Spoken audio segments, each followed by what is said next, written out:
ఏందిరా మళ్ళీ ఏదో స్టోరీ పట్టుకొచ్చిందని అనుకుంటున్నారా? కానే కాదు. నిజంగా చాలా అంటే చాలా నిద్రొచ్చేస్తుంది. బట్ కొంచెం ఓపిక చేసుకొని వీడియో అయితే చేస్తున్నాననమాట. బికాజ్ రేపు అప్లోడ్ చేయాలని ఫిక్స్ అయ్యాననమాట. ఇంకా నేను ఫిక్స్ అయ్యాను అనంటే డెఫినెట్‌గా అది చేసి తీరాల్సిందే టైం ఎంతైనా గూడా. ఇప్పుడు ఏ స్కారీ స్టోరీస్ అయితే కాదు. నేను నా యూట్యూబ్‌లో స్టార్టింగ్ డేస్‌లో ఏ విధంగా ఛానల్‌ని మేనేజ్ చేశాను అనేది మీతో షేర్ చేసుకోబోతాను. ఎందుకంటే చాలామందికి హెల్ప్ అవ్వచ్చు. అండ్ ఆల్సో నాకు కూడా షేర్ చేసుకోవాలని ఉందనమాట ఆశ. మీ అందరికీ బాగా తెలుసు కదా! నేను యూట్యూబ్‌లో ఎంట్రీ ఇచ్చిందే కామెడీ కాంటెంట్‌తో ఇచ్చానని చెప్పేసి. కామెడీ షార్ట్స్ అనేవి చేస్తూ యూట్యూబ్‌లోకైతే ఎంటర్ అయ్యాననమాట. అప్పుడు సిడ్ గాడు స్కూల్ లేదు కాబట్టి, వాడికి స్కూల్ లేదు కాబట్టి వాడు ఇంట్లోనే ఉండేవాడు. వాడిని చూసుకోవడం, ఇంటి పనులు చేసుకోవడం, వంట, మళ్ళీ మా హస్బెండ్‌కి క్యారీ కట్టి, మళ్ళీ వెళ్ళి ఇచ్చి రావడము, ఇదంతా నేనే చూసుకోవాలి. మీకందరికి తెలుసు కదా! నేను యూట్యూబ్‌ని ఏ సిట్యుయేషన్‌లో స్టార్ట్ చేశాను అనేసి. ఎవరికైనా తెలియని వాళ్ళు ఎవరైనా ఉంటే చెప్తాను చూడండి జస్ట్ బ్రీఫ్‌గా. నాకు ఒకసారి హెల్త్ బాగోలేకపోతే ఐసీయూలో జాయిన్ అయ్యాననమాట. అంటే చాలా సివియర్ అయింది. వన్స్ అడ్మిట్ అయిన తర్వాత నేను ఏం రియలైజ్ అయ్యాను అనంటే నా లైఫ్‌లో నేనేం సాధించలేదు కదా అన్నట్టు అయిందనమాట. సో, వన్స్ ఇంటికొచ్చినాక డిశ్చార్జ్ అయిపోయి ఇంటికొచ్చినాక నేను ఏదో ఒకటి చేయాలి. సమ్ సోర్స్ ఆఫ్ ఇన్‌కమ్ నాకు కావాలి అని చెప్పేసి డిసైడ్ అయ్యి యూట్యూబ్ అయితే స్టార్ట్ చేయడం జరిగిందనమాట. ఓకేనా. కామెడీ కాంటెంట్‌తో స్టార్ట్ చేశాననమాట. బట్ రోజుకి ఒక షార్ట్ అప్లోడ్ చేసేదాన్ని. రోజుకి ఒక షార్ట్ కంపల్సరీగా పడేది యూట్యూబ్‌లో. అండ్ లాంగ్ వీడియోస్‌కి పెద్ద ప్రిఫరెన్స్ ఇచ్చేదాన్ని కాదు. ఎందుకంటే లాంగ్ వీడియోస్ చేయాలి అనంటే కెమెరా పెట్టి చేసేస్తాం. అది సింపులే. కానీ ఎడిటింగ్ అనేది చాలా అంటే చాలా కష్టము. వీడియో అంటేనే ఎడిటింగ్ అంటే కష్టము వీడియోకి. బట్ షార్ట్ వీడియో కంటే ఇంకా 1 మినిటే ఉంటుంది కాబట్టి కొంచెం ఈజీ అనమాట షార్ట్ అనేది. అండ్ లాంగ్ వీడియో అనేది చాలా కష్టం. వాయిస్ ఓవర్ ఇవ్వాలి అండ్ అనవసరమైన క్లిప్స్ కట్ చేయాలి. ఇలాంటివి చాలా ఉంటాయన్నమాట. సో, లాంగ్ వీడియోస్‌కి పెద్ద ప్రిఫరెన్స్ అయితే ఇచ్చేదాన్ని కాదు. అండ్ నేను నా టైంని ఎలా షెడ్యూల్ చేసుకునేదాన్నంటే మార్నింగ్ లేస్తాను. ఫస్ట్ టిఫిన్ చేస్తా. ఫస్ట్ కడుపుకేసుకుంటాననమాట. మిగతా వాళ్ళ గురించి నాకు తెలీదు. ఎందుకంటే చాలామంది లేచిన వెంటనే ఇల్లు, వాకిలి చిమ్ముకోవడం, పనంతా చేసుకోవడం, దాని తర్వాత టిఫిన్ అనేది చేసుకుంటారు కదా! బట్ నేను అలా కాదు. ఇప్పటికి కూడా అప్పుడు అలవాటు చేసుకుంది. అంటే యూట్యూబ్ స్టార్టింగ్ డేస్‌లో అలవాటు చేసుకుంది. ఇప్పుడు కూడా అలాగే రన్ అవుతుందనమాట. లేచిన వెంటనే నేను టిఫిన్ ప్రిపేర్ చేసుకుంటాను. నేను నా కొడుకు, మా హస్బెండ్ ఫ్రెష్ అయిపోయి అంటే బ్రష్ చేసుకొని టిఫిన్ తినేస్తాం ఫస్ట్. టిఫిన్ తిన్న తర్వాత ఎనర్జీ వచ్చిన తర్వాత అప్పుడు పని చేయడం అయితే స్టార్ట్ చేస్తాననమాట. అంట్లు తోముకోవడం కానీ, కిచెన్ క్లీన్ చేసుకోవడం, ఇల్లు చిమ్ముకోవడం, బెడ్‌షీట్స్ సర్దుకోవడం, ఇవన్నీ ఇంకా టిఫిన్ తిన్నాకనే అన్నీ పనులన్నీ షెడ్యూల్ చేసుకుంటాననమాట. అండ్ పిల్లాడికి పాలివ్వడము, వాడికి టిఫిన్ పెట్టడము, ఇదంతా చేసేసుకున్న తర్వాత మా ఆయనకి క్యారేజ్ కట్టుకుంటాననమాట. క్యారేజ్ కట్టుకుంటాను. వెళ్తాను. అంటే వాకబుల్ డిస్టెన్స్ ఉంటుంది. పిల్లాడిని తీసుకొని పోవాలి. కంపల్సరీగా పిల్లాడిని తీసుకొని పోవాలి. ఎంత ఎండైనా, ఎంత వానైనా క్యారేజ్ ఇవ్వడానికి పిల్లాడిని తీసుకెళ్ళాల్సిందే. ఆ స్టేజ్‌లో అయితే నిజంగా చాలా అంటే చాలా కష్టం అనిపించింది నాకైతే. ఎందుకంటే వాడిని ఎత్తుకునే అంత చిన్న పిల్లోడు కాదు. అలా అని ఫాస్ట్‌గా నడిచే అంత పెద్ద పిల్లోడు కాదు. వాడిని వాడి స్పీడ్‌లో నేను నడవాలనమాట. ఎంత ఎండున్నా గూడా వెళ్ళేదాన్ని. ఒక చేతిలో క్యారేజ్, ఒక చేతిలో వాడిని పట్టుకోవాలి. అంటే గొడుగు వర్షం వస్తే గొడుగు, ఎక్కువ ఎండున్నా గూడా గొడుగు క్యారీ చేసేదాన్ననమాట పిల్లాడి కోసం. అబ్బో! చాలా అంటే చాలా చిరాకనిపిచ్చేసేదసలు. ఒకానొక టైంలో అయితే ఎంత ఎండలో ఎళ్ళి మళ్ళీ రిటర్న్ వచ్చానంటే సెకండ్ ఫ్లోర్‌కి ఎక్కాలి మేము. ఎక్కేదాన్ని గాదు. వచ్చి మెట్ల మీద కూర్చుండిపోతా. నా వల్ల అయ్యేది గాదనమాట. అయినా గూడా అదే కంటిన్యూ చేస్తా ఉండేదాన్ని. వెళ్ళి రోడ్డు క్రాస్ చేసి పిల్లాడిని పట్టుకొని ఎళ్ళి క్యారేజ్ ఇచ్చేసి వచ్చి మళ్ళీ నేను పిల్లాడు ఇద్దరం కూర్చొని వాడికి పెట్టి అన్నం తర్వాత నేను తినేసి తర్వాత వాడిని వెంటనే నిద్ర కూపేస్తానన్నమాట. వాడిని నిద్ర కూపేసిన తర్వాత వాడు పడుకున్న వెంటనే యూట్యూబ్ వీడియో షూట్ చేయడం అయితే స్టార్ట్ చేస్తాను. వాడు పడుకోవడం మొదలు నేనైతే షూటింగ్ అయితే స్టార్ట్ చేస్తానన్నమాట. అది కూడా ఈజీ అని నేను చెప్పను. ఎందుకంటే కొంచెం రెడీ అవ్వాలి కదా! ఇప్పుడు కామెడీ కాంటెంట్ అంటే మేల్ గెటప్ వేయాలి, ఫీమేల్ గెటప్ వేయాలి. ఎన్ని క్యారెక్టర్స్ నేను అనుకుంటున్నానో అన్ని క్యారెక్టర్స్‌ని అప్పటికప్పటికే చేంజ్ చేసి చేయాలన్నమాట. ఫస్ట్ ఫీమేల్ క్యారెక్టర్ అనుకుంటే పిలకలేసేసుకొని మీరు నా ఇనిషియల్ డేస్‌లో మీరు నా కామెడీ క్లిప్స్ చూస్తే అర్థమవుతదనమాట. ఇప్పుడు అమ్మాయి అనుకోండి 2 జడలు వేసుకొని, బొట్టు పెట్టుకొని, లైట్‌గా లిప్‌స్టిక్ కొట్టుకొని, కమ్మలు కొంచెం కామెడీగా కనిపించాలని చెప్పేసి ఈ క్లిప్స్ వెతికి ఇంట్లో ఏమైతే ఆబ్జెక్ట్స్ కనిపిస్తాయో అయన్నీ వేసుకోవడము, డైలాగ్స్ రాసుకోవడము. ఫస్ట్ అయితే స్క్రిప్ట్ రాసేసుకుంటాననమాట. స్క్రిప్ట్ కూడా నా స్కూల్ మెమరీస్ అనమాట. అవన్నీ రియల్ మెమరీస్ అనమాట. ఫస్ట్ స్క్రిప్ట్ రాసి పెట్టేసుకుంటాను. ఖాళీ టైంలో ఎప్పుడైనా నైట్ టైంలో స్క్రిప్ట్ రాసుకుంటాను. డైలాగులు కూడా రాసి పెట్టుకుంటా. నాకు ఈజీగా ఉంటదనమాట. ఓకే. ఇప్పుడు ఈ ఈ క్యారెక్టర్ ఈ డైలాగ్ చెప్పాలి. ఈ క్యారెక్టర్ ఈ డైలాగ్ చెప్పాలి అని చెప్పేసి రాసి పెట్టుకుంటాననమాట. అప్పుడు వీడియో తీస్తున్నప్పుడు అది చూసి ఓకే. ఈ క్యారెక్టర్‌కి ఇన్ని డైలాగులు ఉన్నాయి అని చెప్పేసి ఆ డైలాగులన్నీ పూర్తి చేసేస్తాననమాట. ఆ క్యారెక్టర్‌లో ఇప్పుడు ఒక అమ్మాయి క్యారెక్టర్ వేశాను. ఆ అమ్మాయి క్యారెక్టర్‌కి ఎన్ని డైలాగులు రాసి పెట్టుకుంటానో అవన్నీ ఒకసారి చెప్పేస్తాను. చెప్పేయడం అయిపోయిన తర్వాత మళ్ళీ వెంటనే వెళ్ళి ఇప్పుడు తర్వాత మేల్ క్యారెక్టర్ కావాలి. సో, ఇది బన్నేసుకొని జుట్టు కనిపించకుండా బన్నేసుకొని కొంచెం అబ్బాయిలాగా ముందుకి హెయిర్ పడేలాగా చూసుకొని అండ్ మీసాలు కావాలంటే మీసాలు ఆ మార్కర్ తీసుకొని 2 గీతలు అలా గీసేసుకొని కమ్మలు తీసేయాలి. అండ్ టీ షర్ట్ వేసుకోవాలి. పైన డ్రెస్ కంపల్సరీగా చేంజ్ చేసుకోవాలి కదా! టీ షర్ట్ వేసుకోవాలి. అబ్బాయిలాగా కనిపించడానికి ఏమేమి కావాలో అవన్నీ చేస్తాననమాట. చేసి ఇంకా వాడికి సంబంధించిన ఆ అబ్బాయికి సంబంధించిన డైలాగ్స్ ఏముంటాయో అవన్నీ చేసేసేయాలి. మళ్ళీ వెంటనే అది మార్చిన తర్వాత టీచర్ క్యారెక్టర్ కావాలి కదా! మళ్ళీ టీచర్ క్యారెక్టర్ అంటే ఇంక వెళ్ళాలి. చీర వేసుకోవాలి. చీర అనుకుంటే చీర వేసుకోవాలి. లేకపోతే సార్ అయితే ఆ టీ షర్టే ఉంచేసుకొని కొంచెం అది ఇది చేంజ్ చేసుకొని ఎన్ని క్యారెక్టర్స్ అనుకుంటానో అన్ని క్యారెక్టర్స్ వాడు నా కొడుకు నిద్ర లేచేలోపు చేసేసేయాలి నేను. అసలు వాడు అప్పుడప్పుడు కదులుతూ ఉంటాడు. వాడు కదులుతున్నప్పుడు మళ్ళీ నేనేమైనా శబ్దం చేస్తే మళ్ళీ మాట్లాడితే ఏమన్నా లేస్తాడేమో అని చెప్పేసి కామ్‌గా వాడిని సైగ చూసి వాడు నిద్రపోతున్నాడు అనుకుంటే మళ్ళీ అది కంటిన్యూ చేయడం. బాబోయ్! అసలు స్టార్టింగ్ డేస్‌లో అయితే నిజంగా ఇప్పుడు తలుచుకుంటుంటే నిజంగా ఇంత కష్టపడ్డానా నేను అని అనిపిస్తదనమాట నాకు. అండ్ ఆ వీడియో షూట్ చేయడం ఒక ఎత్తయితే దాన్ని ఎడిట్ చేయడమే ఇంకొక ఎత్తు. ఆ ఎడిట్ చేయడం కూడా మీరు నమ్ముతారో నమ్మరో, ఆ ఎడిటింగ్ కూడా వాడు నిద్ర లేచేలోపే చేసేస్తాననమాట నేను. షూటింగ్ అప్పుడే అయిపోతుంది. ఎన్ని క్యారెక్టర్స్‌కి డైలాగులు రాస్తానో, ఎన్ని స్క్రిప్టులు రాస్తానో, ఒక్కొక్క రోజైతే 2 స్క్రిప్ట్స్ పక్కనే చేసేస్తాననమాట. పార్ట్ 1, పార్ట్ 2 అనుకుంటాను కదా!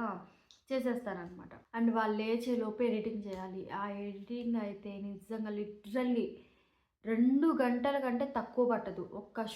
ఒక కామెడీ షాట్ నేను ఎడిట్ చేయాలి అంటే 2 గంటల కంటే తక్కువ పట్టదు. 2 గంటల కంటే ఎక్కువే పడతది కానీ తక్కువ పట్టనే పట్టదనమాట. అనవసరమైన క్లిప్స్ కట్ చేసుకోవాలి. వాయిస్ ఓవర్ ఇచ్చుకోవాలి. కామెడీ మ్యూజిక్ దాంట్లో యాడ్ చేసుకోవాలి. సాంగ్ కావాలంటే సాంగ్ గూగుల్‌లో సెర్చ్ చేసుకొని డౌన్లోడ్ చేయడానికి టైం పడుతుంది. ఇవన్నీ ఉంటాయన్నమాట ఎడిటింగ్‌లో. సో, ఎడిటింగ్ అయిపోయిన తర్వాత వెంటనే అప్లోడ్ చేసేయాలన్నమాట. అండ్ స్టార్టింగ్ డేస్‌లో ఏంటంటే సాంగ్ ఏమన్నా యాడ్ చేస్తే షార్ట్‌కి కాపీరైట్ పడేదన్నమాట. ఇప్పుడు పడ్డం లేదు. ఇప్పుడు నేను ఏ సాంగ్ యాడ్ చేసినా కూడా కాపీరైట్ పడ్డం లేదు. స్టార్టింగ్ డేస్‌లో కాపీరైట్ పడేదన్నమాట. నేను మొత్తం ఎడిట్ చేస్తాను ఒక షార్ట్. అది తీసుకొనెళ్ళి యూట్యూబ్‌లో అప్లోడ్ చేస్తాను. ఒకవేళ కాపీరైట్ వచ్చిందనుకోండి, మళ్ళీ దాన్ని డిలీట్ అంటే ప్రైవేట్‌లో పెట్టి మళ్ళీ ఎడిటింగ్ చేస్తాననమాట. అంటే ఆ సాంగ్ తీసి ఆ సాంగ్ ప్లేస్‌లో వేరే సాంగ్ పెడతాననమాట. పెట్టి మళ్ళీ అప్‌లోడ్ చేస్తాను. దానికి కాపీరైట్ రాకుండా ఉంటే దాన్ని అలాగే వదిలేస్తాను. మళ్ళీ కాపీరైట్ వచ్చిందంటే మళ్ళీ దాన్ని తీసి, మళ్ళీ ఎడిట్ చేసి, మళ్ళీ ఆ ప్లేస్‌లో వేరే సాంగ్ పెట్టి మళ్ళీ అప్‌లోడ్ చేశాను. ఇలా చేసేదాన్ననమాట. మే ఏ బట్ ఇప్పుడైతే నాకు కాపీరైట్ అయితే రావట్లేదు. ఏ సాంగ్ పెట్టినా కూడా కాపీరైట్ అయితే రావట్లేదు. అదేంటో నాకు అర్థం అవ్వడం లేదు. మేబీ అల్గారిథం అలా రన్ అవుతుందేమో. ఎందుకంటే ఫస్ట్ నుంచి ఆ సాంగ్స్ అనేవి నేను ప్రతి షాట్‌లో ఫస్ట్ నుంచి గానీ ఇప్పటి వరకు గానీ ప్రతి షాట్‌లో సాంగ్స్ అనేవి యాడ్ చేస్తూ వచ్చాననమాట. కాపీరైట్ వచ్చినా రాకపోయినా, వచ్చినా రాకపోయినా. సో, అల్గారిథం అలా తీసుకుందేమో నా యూట్యూబ్ ఛానల్‌ని లేకపోతే నా కాంటెంట్‌ని. అసలు నాకు కాపీరైటే పడదనమాట. చాలామంది అడుగుతున్నారు గదా! "అక్క నువ్వు ఇన్ని సాంగ్స్ యాడ్ చేస్తున్నావు గదా షార్ట్‌లో. కాపీరైట్ పడుతుంది కదా!" అని అడుగుతున్నారు. ఇప్పుడైతే నాకు కాపీరైటే పడ్డం లేదబ్బా! మరి అబద్ధం ఎందుకు చెప్పాలి? కాపీరైటే పడ్డం లేదనమాట. మళ్ళీ వాడు వెంటనే లేస్తాడు కదా! 4కి అలా లేస్తాడు ఈవినింగ్ నా కొడుకు. లేచిన వెంటనే వాడికి స్నాక్సో, పాలో వాడికి ఏమేమి కావాలో అది ఇచ్చి, మళ్ళీ వాడిని వాకింగ్‌కి తీసుకెళ్ళాలి. ఇంట్లోనే ఉంటే మళ్ళీ అదొక బోర్ కదా వాడికి పాపం. వాకింగ్ తీసుకొనెళ్ళి, మళ్ళీ ఇంటికొచ్చి వాడికి స్నానం చేపిచ్చి, మళ్ళీ డిన్నర్ ప్రిపేర్ చేసి, వాడికి పెట్టి నేను తినేసి, ఇంకా పడుకోవడమే అనమాట. ఇంకొంచెం ఇంటి పనులుంటే, ఆ ఇంటి పనులు చేసేసుకొని ఇంకా పడుకోవడమే. అండ్ ఇక్కడే స్టార్ట్ అయింది ఇంకొక ప్రాబ్లమ్. ఏంటి అంటే, లాంగ్ వీడియోస్ కూడా చెయ్యాలి అని డిసైడ్ అయినప్పుడు, కంపల్సరీగా నాకు పడుకునేటప్పుడు 12, 1 ఇ ఇలా అయ్యేది టైమింగ్. నేను అనుకుంటాను, మనం అనుకున్న పనిని అనుకున్నట్టు మనం దాన్ని ఏమంటారు? డెలివర్ చేయాలి అనంటే, కన్ఫామ్‌గా దాని వెనుక చాలా కష్టం ఉంటుందని నేను నమ్ముతాననమాట. ఇప్పుడు మీరు నా షార్ట్స్ ఇప్పుడు చూస్తున్నారు కదా! అవుట్‌పుట్ అయితే చాలా నీట్‌గొస్తుంది. నాకే నచ్చుతుంది. అంటే ఇంతకు ముందేమో కానీ, ఇప్పుడైతే అవుట్‌పుట్ చాలా నీట్‌గా ఎక్కడ ఎలా ఎడిట్ చేస్తే బావుంటుంది, ఎక్కడ ఏ స్టెప్ ఏస్తే బావుంటుంది, అవన్నీ నాకిప్పుడు తెలిసాయన్నమాట. సో, ఇప్పుడు నా కాంటెంట్ చూస్తే నాకే కొంచెం ఒక రకమైన ప్రౌడ్‌గా అనిపిస్తుందన్నమాట. కొంచెం కష్టం ఉంటుందన్నమాట. మనం ఏం చేయాలన్నా దాని వెనుక కొంచెం కష్టం ఉంటుంది. సో, అది నమ్ముతా నేను. అలా నమ్మబట్టే ఒకవేళ లాంగ్ వీడియోస్ తీశాననుకోండి అప్పుడు స్టార్టింగ్ స్టేజెస్‌లో. లాంగ్ వీడియో తీస్తే నాకు లాంగ్ వీడియోని ఎడిట్ చేయడానికి డే టైమ్‌లో అస్సలు అంటే అస్సలు టైం ఉండదు. నైట్ టైమ్‌లోనే కూర్చుంటాననమాట. నేను నైట్ టైము 10కి అలా కూర్చుంటాను ఎడిటింగ్‌కి. వాడిని నిద్రకు ఊపేసి మొత్తం పనంతా చేసేసుకొని 10కి అలా కూర్చుంటాననమాట. 10కి కూర్చుంటే కన్ఫామ్‌గా 1:30 అయితది నాకు. ఒక్క లాంగ్ వీడియోని ఎడిట్ చేయడానికి అప్పట్లో. ఇప్పట్లో కొంచెం అలవాటయింది కాబట్టి ఓకే. కొంచెం త్వరగానే అయిపిచ్చేస్తున్నాను. అప్పట్లో 1:30 ఎడిట్ చేసుకొని యూట్యూబ్‌లో అప్‌లోడ్ చేసేస్తాను. అంటే షెడ్యూల్ చేస్తాననమాట. అలా చేస్తాను కదా! 1:32 అవుతుంది కదా! అంత కష్టపడుతున్నాను కదా! నిద్ర లేకుండా. అది అప్‌లోడ్ అయిన తర్వాత నాకొచ్చే వ్యూస్ ఏంటో తెలుసా? 20 లేకపోతే గట్టిగా కష్టపడితే చాలా కష్టంగా ఒక 100 అట్లా వస్తాయి వ్యూస్ అప్పట్లో. అబ్బా! నాకైతే ఇంత కష్టపడుతున్నాను గదా! ఇంత నైట్ టైమ్ మేలుకొని, నా టైంని నేను మేనేజ్ చేసుకుంటూ, షెడ్యూల్ చేసుకుంటూ, ఇంత చేస్తున్నాను గదా! వ్యూస్ అబ్బా! ఇలా వస్తున్నాయి అని అనిపిస్తది ఒక సైడ్. మళ్ళీ ఇంకొక సైడు ఇంత త్వరగా గివ్ అప్ ఇవ్వకూడదు. ఇంకా చేయాలి. ఇంత త్వరగా గివ్ అప్ అయితే ఇవ్వకూడదు. గివ్ అప్ ఇవ్వాలన్న ఆలోచన కూడా రాలేదు. మీరు నమ్ముతారో నమ్మరో. గివ్ అప్ ఇవ్వాలన్న ఆలోచన వచ్చేది కాదు. బట్ కొంచెం టైర్డ్ అయిపోయేదాన్ననమాట. ఏంటబ్బా అని చెప్పేసి. వ్యూస్ కోసం, లైక్స్ కోసం. ఇంకా చిన్న చిన్నగా కామెడీ కంటెంట్, కామెడీ షార్ట్స్ ముందు ముందు నాకు వ్యూస్, లైక్స్ అండ్ సబ్స్క్రైబర్స్ వచ్చారు అంటే ఆ షార్ట్స్ వల్లనే, ఆ కామెడీ షార్ట్స్ వల్లనే. లాంగ్ వీడియోస్‌కి అస్సలు వచ్చేవి కాదనమాట. అప్పుడప్పుడు సిడ్డిగాడికి బాగలేకుండా వచ్చేది హెల్త్ ప్రాబ్లమ్. వాడికి టాన్సిల్స్ ఉన్నాయి. సో, వాడికి అప్పుడప్పుడు ఫీవర్ అలా వస్తా ఉంటుందనమాట. అలా వాడికి బాగలేనప్పుడు ఇంకా కష్టమైపోయేది నాకు. నేనేమో పర్ డే అట్‌లీస్ట్ 1 షాట్ అయినా అప్‌లోడ్ చేయాలని ఫిక్స్ అయిపోయేదాన్ని.